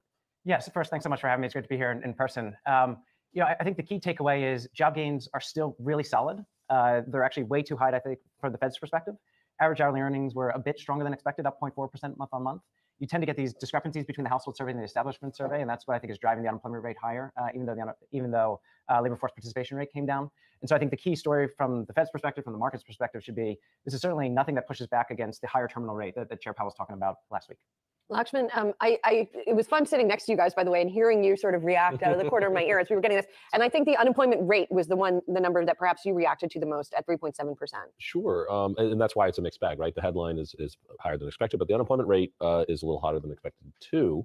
Powell has called that out and saying, look, I need to see that going up, which is in effect saying I need a recession. And I don't think today's report is enough to get us anywhere near that. As Matt was saying, it's on balance hotter than expected, and so does nothing to shift the message that Powell gave the other day, which is, hey, the terminal rate's a little higher. Maybe the pace will, whatever, we can debate that, but the terminal rate's a little higher. And it also, I think, speaks to your earlier discussion just before the numbers were released. Bigger companies letting people go. We see it, at least anecdotally, they're announcing it. So whereas the jobs growth, I think it tends to be in the middle and smaller companies that had a tough time hiring. This is a very tight labor market, obviously, right? After COVID and after losing so many people out of the labor force, it remains tight. So it's a weird one in that sense. Matt, does this become self-fulfilling in terms of just layoffs? So if you're a company and you see Twitter laying people off, Amazon freezing hiring, Qualcomm freezing hiring, does that just cause more hiring freezes and more layoffs? I don't think so. I think we should be cautious about overinterpreting what's happening with big companies. We tend to think of the equity market as not representing the U.S. economy. And I would especially say that I think the tech sector does not represent the U.S. economy. So when we look at the JOLTS data earlier this week, job separations actually fell. When we look at initial jobless claims, they're very low, historically low levels. We're seeing very robust job gains in terms of 260,000 on month per average. The last time we were at this unemployment rate, we were talking about 125, 150,000 job gains. So the context is really important here. We're still adding a lot of jobs. Labor separations remain very low. Wage growth up 0.4%, up 4.7% year on year. it's a very tight labor market, and I wouldn't overemphasize what's happening within the tech sector and extrapolate that to the broader economy at the moment. Lakshman, it seems that the Fed is comfortable with taking its terminal rate, the rate that it looks to end some of its policy pathway at, to end that higher. 4.75%, 5% is what we've heard from Goldman earlier this week. What does the unemployment rate look like by the time we actually get there? Well, I mean, you're in four handles, and you know the hope is that you stop there, but you can't control the cycle that much. I think that's the risk here, and that's the knife's edge that Powell's kind of navigating. There are precedents for what's happening now. We've had high inflationary periods where we've had recessions, and the Fed has been hiking and being part of that process. But jobs growth didn't fall until well after the recession took hold. The real extreme example is 73, 75. You had a recession begin, high inflation, so high nominal numbers. The nominal headline numbers look pretty good on revenues and things like that, but jobs growth didn't go negative until 8 months after the recession actually took hold. And again, in 1980, same kind of thing happened. The lag there was shorter. It was a couple of months after the recession took hold. So this can happen. It's not a rule that you have to have jobs growth before a recession go negative before a recession takes hold. And then also a lot of this stuff gets revised, and we have to keep that in mind. It's hard to know where you are. Yeah, that's always a good footnote here to think about, caveat to think about when we're looking at these numbers. So Matt, that brings up the idea then of what this time will look like. We talked about these analogs other times, and we continue to see these job gains month after month after month. How long does that continue? I think I saw in a note, maybe it was even your note, I've read so many notes over the past few days, that once it turns quickly in terms of the job market. When do you expect that to happen? And is that what it's going to look like? Yeah, so I think we have a recession call for next year. For a while, we've had that call. We expect it to happen around the middle of next year. We have the unemployment rate rising to 5.5% by the end of next year. And a lot of the questions that we get are pushback is, well, look at the economy today. Look at what the labor market's doing today. How is it that we can get from here to there in that short of a period of time? I think what we should have in mind is that what happens with the unemployment rate is in recessions are typically very nonlinear. So the unemployment rate doesn't just rise by 0.5 and then stop historically. Typically what happens, anytime you get a 0.5 rise in the unemployment rate, a recession happens and the actual eventual rise is much larger, 1.5, 2 percentage points, 3 percentage points. And so that's what we have in mind from the context of our view. And it's predicated on the idea that wage growth is too strong, the labor market is too tight, inflation is too high, basically everything we heard from Chair Powell this week. And that can't persist for too long. That they need to tighten monetary policy in order to make sure that that is not the labor market that we see at the end of next year. Well, Matt, what's the probability we do get another 75 basis point hike from the Fed? So it's our call that we are there in December again. A contrarian call, right? It is a contrarian call. And the messaging that we got out of the Fed this week was you should take down your probabilities of that happening. They are saying it's not just based on what we see in the inflation data and labor market data. We are also taking into account the cumulative tightening we've taken so far, the lagged effects of monetary policy. But at the same time, I think that there's this discordance between saying we need to get to a higher rate, but yet we're going to slow the pace to get there. And I think if you don't see slowing in the labor market, if you don't see slowing in the inflation data between now and then, we have another jobs report, we'll have 2 more CPI reports. I think there's a strong case that they should go by 75 again in December. And so perhaps we should be moving away from this word pivot, but perhaps a pause, more apt at this point in the conversation. And so Lakshman, when do we see that timeline for a potential pause, and what are some of the factors that the Fed would really have to take into consideration and see before that takes place?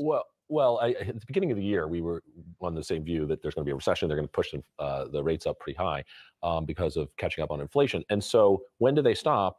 It's when the recession really bites. So you'll have the big spike in the unemployment rate, or the other reason they might stop is if something breaks, which we don't know what it is, right? You never know. What are the contenders? What is something breaking? 3 things. Yeah, I know. Seriously, what's something breaking? What does that look like? What's an example of what that looks like? We were just talking about currencies a second ago, and you saw some pretty quick reaction with the dollar index. And it was only a month or so ago that you were seeing a couple of percentage point moves in currencies. That's not normal. I'm not sure if that's something breaking, but that's not typical. And we just don't know exactly. We know the banks seem to be well capitalized, right? So the last thing we were worried about probably won't happen. It's going to be the thing you're not worrying about. And I actually can't predict what that is. The things that are on my radar screen, because I hear as people come around to our view, which is, there's going to be a recession, okay? And everything's telegraphing this. But it will be mild because the banks are okay and the balance sheets are okay and XYZ reasons. I would say that if the terminal rate's higher, this is all with long and variable lags, the impact on the economy, that argues for it being more severe because the fact that there's going to be a recession is not predicated on the next move that the Fed does. And the second thing is, to your point also about the global aspect of things, if you look around the world, things are not good, right? Europe is in recession. China, we look at business cycles in China actually, right? So the last time China had a recession was in the late 80s, which is when coincidentally Tiananmen Square occurred. And now the forward-looking data on China, because of a whole host of issues, is as worse than it was then. So that's like you're talking about the potential of even a recession in China, which doesn't really happen. They have different controls on their economy. That's arguing maybe for a more severe or prolonged downturn. Matt, how severe do you think of a recession we could get next year? So we have more than 2 percentage point rise in the unemployment rate by the end of next year. We have peak to trough GDP falling by more than 1%. It looks a lot like the 1990s type recession. And I think there's countervailing forces there. You know, we think the Fed will be constrained, inflation's high, so they can't cut rates as much. Fiscal policy, as we get past the midterm elections, I think is unlikely to be proactive in terms of easing. And so those two things would certainly argue for deeper and more protracted, as well as the global picture just mentioned, which certainly doesn't add a lot of confidence about the depth or kind of duration of the recession. I told the team here I feel smarter after the segment. Indeed, I do. Thank you. Okay, so that's my particular analysis. And, you know, one of the things that I try to do here is kind of get people to expand their particular worldview and then come up with solutions. So one of the things that I think is a solution, me personally, is to just try to figure out how to make more money.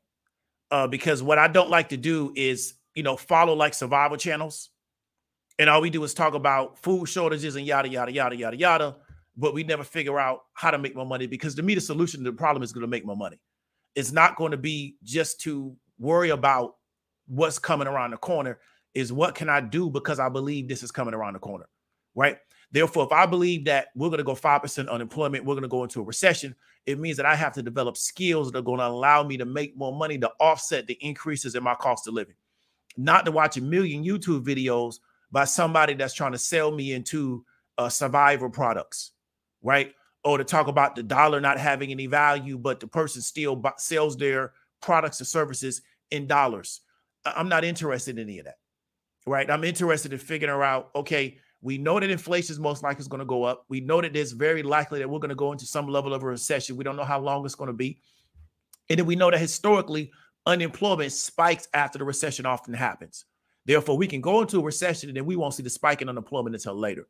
What can I do to offset that? What skills do I need to develop? Skills that I need to develop to offset that, to where when this does take place, I have a level of ability to withstand this situation, because we talked about before, even though inflation may not go down, if they can keep that number flat and people just get used to paying higher prices compared to maybe what we paid for gas 10 years ago, we're not paying that now. We just get used to it. The same thing with food, they would have done their job. Then they could go right back into quantitative easing, which we know creates more inflation.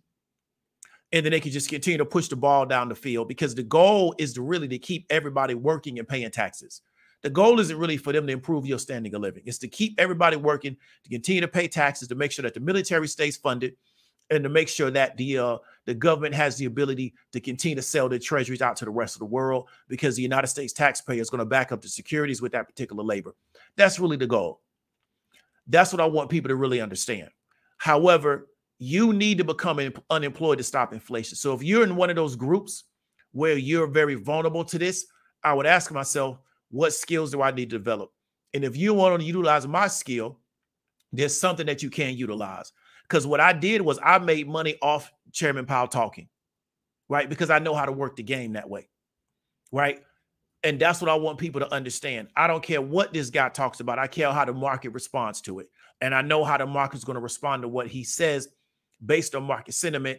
And I'll show you probably next week how I was able to profit from that particular situation, because I look at this thing a little bit different than the average person, right? So we're going to go through the comments. I appreciate everybody for staying on. Know it's been a long video, but this kind of topics aren't things, and really social media is a bad format because there's a lot of nuance on this.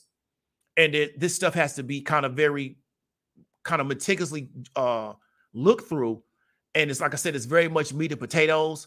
And most people are used to sound bites with no real meat underneath that.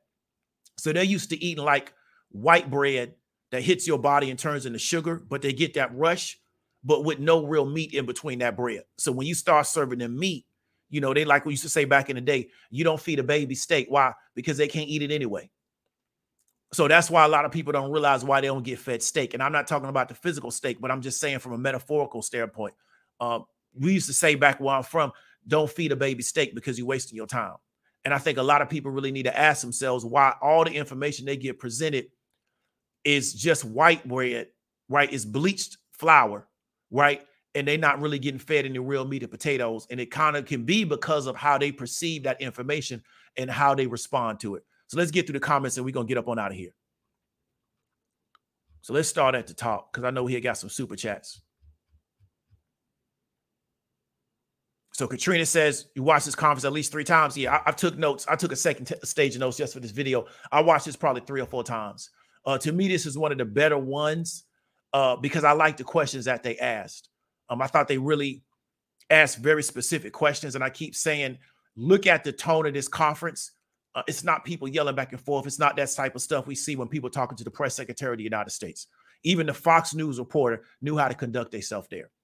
Because, you know, if you go into these particular type of environments and you don't know how to conduct yourself, you're just not going to get let back in the room because they're not going to have that. Because outside of the political theater they do when Powell talks to Congress, the chairman of one of the biggest central banks in the world is not going to allow people to talk to him like he's stupid. Like he got better stuff to do than that. That's why I like the tone of this conference because you can tell it was very serious.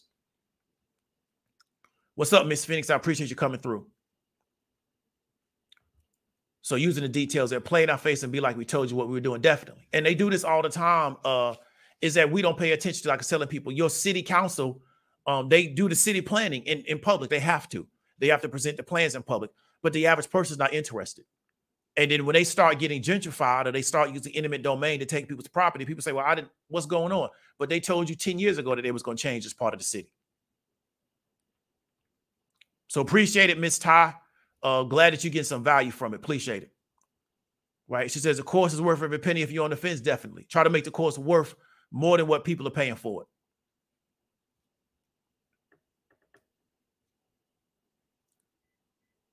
So Katrina, you're 100% correct. I agree with you. They don't want you to have choices for a job. They want you so desperate you'll take anything. I 100% agree with you. That's how they want it. They want you to just take whatever they offering for whatever dollar amount they offer because you need to have something just to bring some money coming in because we know the cost of living keep going up.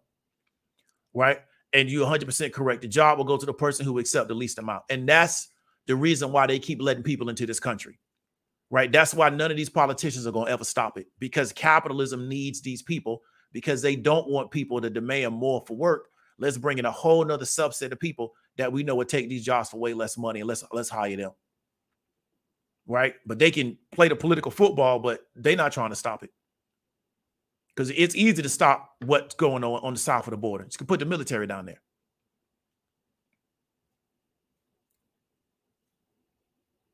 So Erica say it's coming from the horse's mouth, but the media will convince you of something else 100%. That's what they get paid to do. And that's what their audience wants.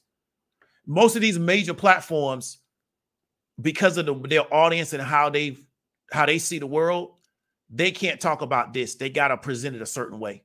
Or else their audience won't respond to it. And one thing I learned, especially being on social media, if a person believes something that's not true, you have now to do twice as much work to educate them on what's actually true than to teach them what they need to know. It's just a lot of work.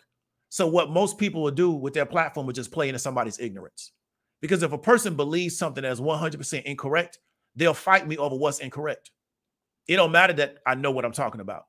They believe something that's incorrect. And you get a lot of that on social media. People believe stuff that don't even make any sense, but they believe it so deeply, you can't get them to believe anything else. So people just play to that.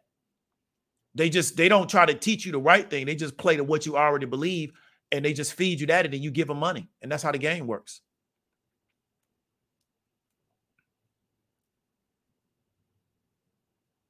So Katrina says when the unemployment's at a 50-year low, the tools aren't working yet. 100% correct. They got to get this unemployment up.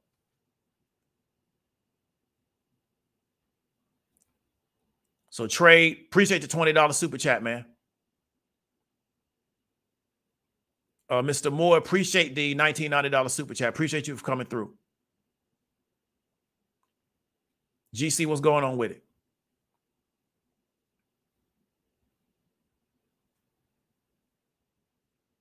So Anthony Montgomery said your homeboy said they were speaking Chinese. Yeah, I mean, it may sound like that to him. It don't sound like that to me, but big up for you introducing them to it.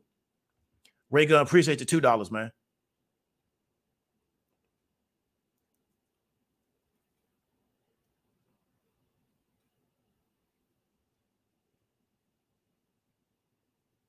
Your easy money policy, nil zero rates, Fed buying everything. And Katrina, I think a lot of people don't understand that's the world they've been living in for so long. because that's really the only way this thing works now. This system don't work with monetary policy over a certain percentage. It used to, but it don't work that way anymore. Right. And I been saying this, and I'm gonna keep saying this. The average American can't live without credit. The average American cannot live with the money they make. They cannot live off their cash. They got to have credit. Therefore, they got to have low interest rates, else they can't afford the credit.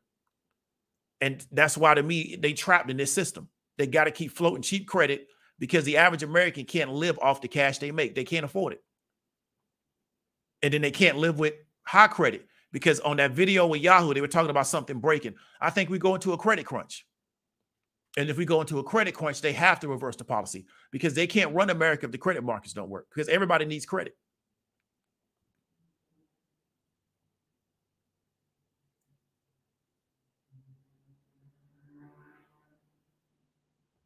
So Anthony Montgomery says, I'm sure people want their money back from hedge funds before the end of the year. I wonder what funds liquidate some of their positions, equity companies, especially tech. Well, they've already been doing it. So if you look at what's been going on pretty much the past year, people have been selling. They've been putting their money on the sideline. If you look at the Carvana's chart yesterday, was it yesterday? Yeah, yesterday. That was a liquidation event, right? That was a liquidation.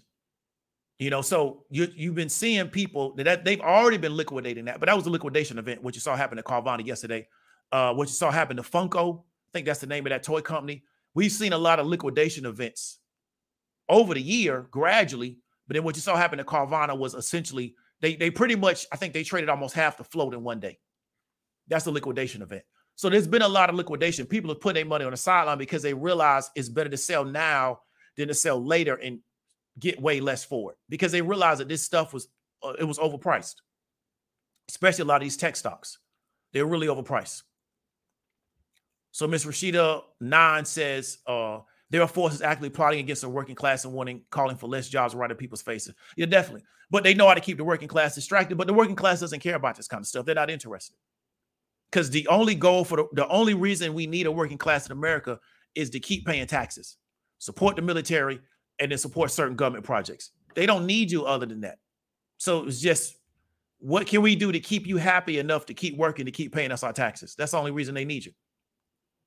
Because working class people don't even get tax breaks unless you got like children that own a home or something like that.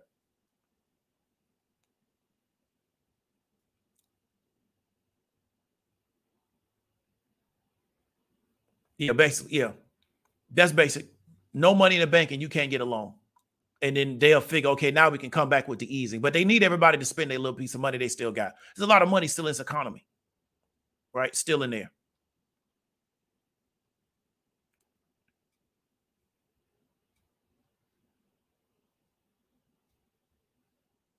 So Katrina says fiscal spending is going to throw off all plus households have savings. The student loans that go back into repayment is going to squeeze households more. Yeah, definitely. I wish they would give more student loan relief. I would wipe the whole thing clean. I think that would help people, but they're not going to do that.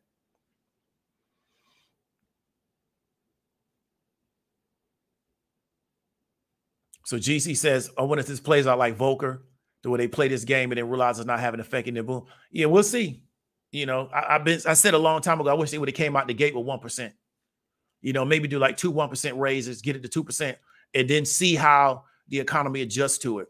But to me, they're spoon feeding, which to me is prolonging everything. But they don't want to shock it. I would shock it because that's what Volcker did. But I don't think Powell wants to do that. And I don't think the banks that they have relationship with want them to do that either. Because they need to be able to sell money. And I think if they go too fast, it's going to be such a shock. They're not going to be able to sell money because it's going to be too much of a shock to people.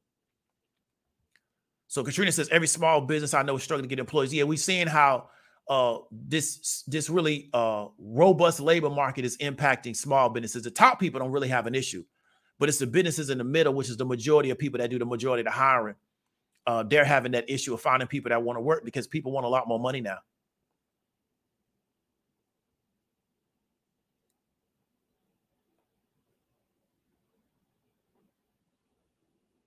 So GC says billionaires are not worried about getting fired and not being able to pay bills like regular folks. Definitely. Yeah, definitely. It's not an issue.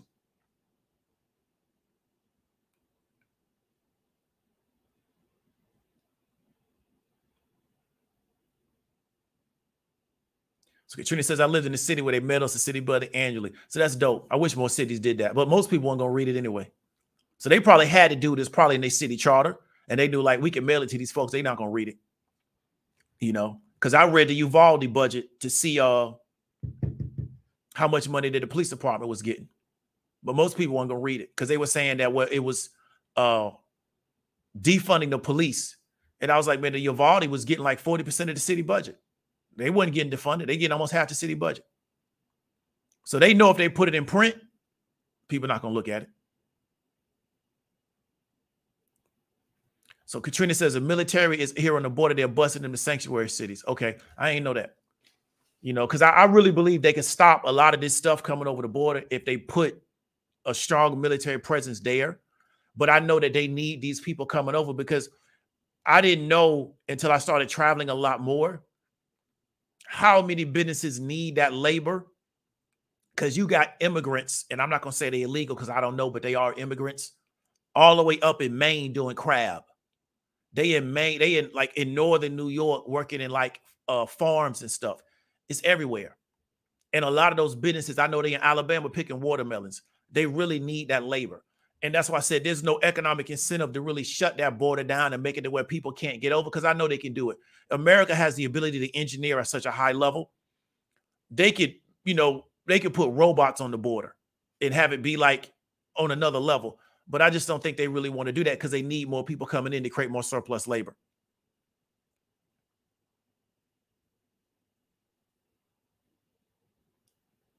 So we're seeing credit freeze in the auto industry. Ford just sold bonds to show up his credit. Yes, a lot of people talking about that. I had puts on CarMax, but I sold them back to the market the other day. But I think they keep going down too. They're at, I want to say maybe 60, 70. I think they get back under 50, which is right where they're at before the pandemic. So if we head to a credit crunch, there'll be opportunities to lend small amounts of short-term agreements. I'm not sure. I mean, I would wait till we get into a credit crunch and see what the market is. So I wouldn't try to forecast the market. I would see what is the market at that particular moment. So there may be. Appreciate it, Julian Brown, $5. Appreciate the $5. So not the way they got challenged in court. Yeah, it was weird the way they did that. But, you know, it is what it is. I feel bad for people that got them student loans. It's just rough. I know somebody that owes $60,000. That's a lot of money. Yeah, so Philip, like I said, I will wait till we get into the market and see what the market is for it. All right, Robert, I appreciate it, man. I'm glad you get some value from it.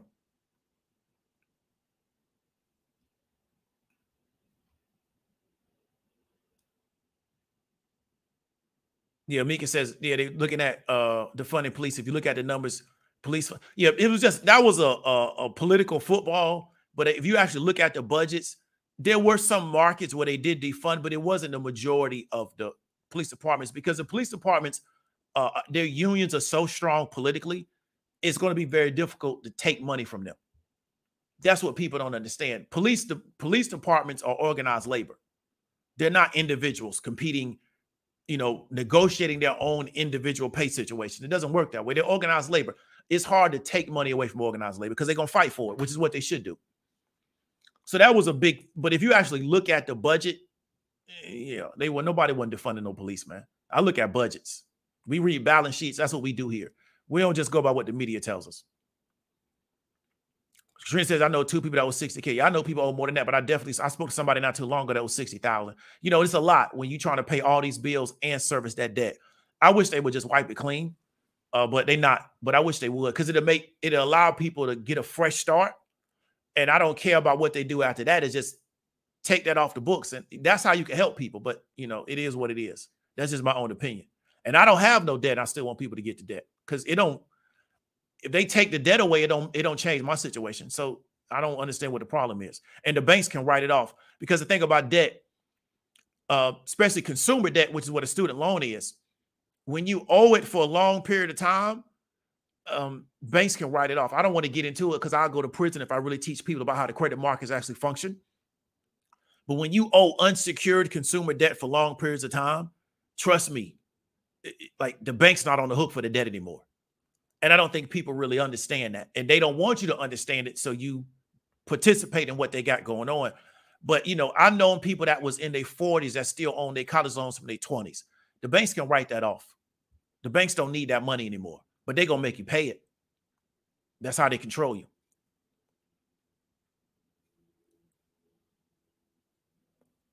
Yeah, I feel you. I'm the same way, Katrina. I want them to forget too. I don't have any student loans. I never did, but I want them to forget. It's just too much. I know people that owe over $100,000 for student loans. It's crazy. They make good money, but they owe $100,000. Man, that's a lot of money. And that's money coming out of your check. That's money you could be spending to invest in things of that nature.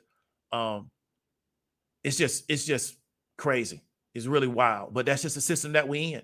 They don't care as long as you keep paying your taxes. That's the only time they're going to have a problem with you. So I appreciate everybody for coming through. No, this was a really, really long video, but I appreciate everybody's participation. And like I said before, is that my goal is to try to help more and more people have these kind of conversations. So Ms. Lady L says, why is talking about the credit system so dangerous? Because people are not supposed to know how credit actually works. If they do, they won't participate in it. Right? So the goal is to get your participation through whatever means possible. So if I teach you something about the credit system and you don't participate in it the same way they want you to participate in it, then that makes me a target. You understand what I'm trying to tell you? So then that's why you got to watch, because there's a guy on YouTube, I forgot his name, but he's like a gold guy, Peter Schiff. His father died in federal prison because he was teaching people that they don't have to pay taxes. And Schiff said his father didn't pay taxes for years and never had an issue. It was when he started teaching people not to pay taxes when the feds came after him, and he got sick in prison and the federal government wouldn't give his father any medical care, and he died in federal prison because he was at libertarian conventions showing people the Articles of Confederation and the Constitution and showing like, this is why we don't have to pay tax, telling people that paying taxes is voluntary. Now, I didn't say paying taxes is voluntary. I'm telling you to pay your taxes, right? So people don't get it misconstrued. But he said his father got sent to federal prison because he was teaching people not to pay their taxes, which he's teaching people not to participate. That could be dangerous in this society. So a lot of people try to get attention by having this contrarian point of view about certain stuff. But like I tell people, when that person gets incarcerated, the people that was boosting them up, they don't come help that person. That's why you got to be careful what you teach people in this particular system. So I appreciate everybody for coming through. Hope you got value from it. David W. Williams, also known as Diamond Dave. I'll talk to you later.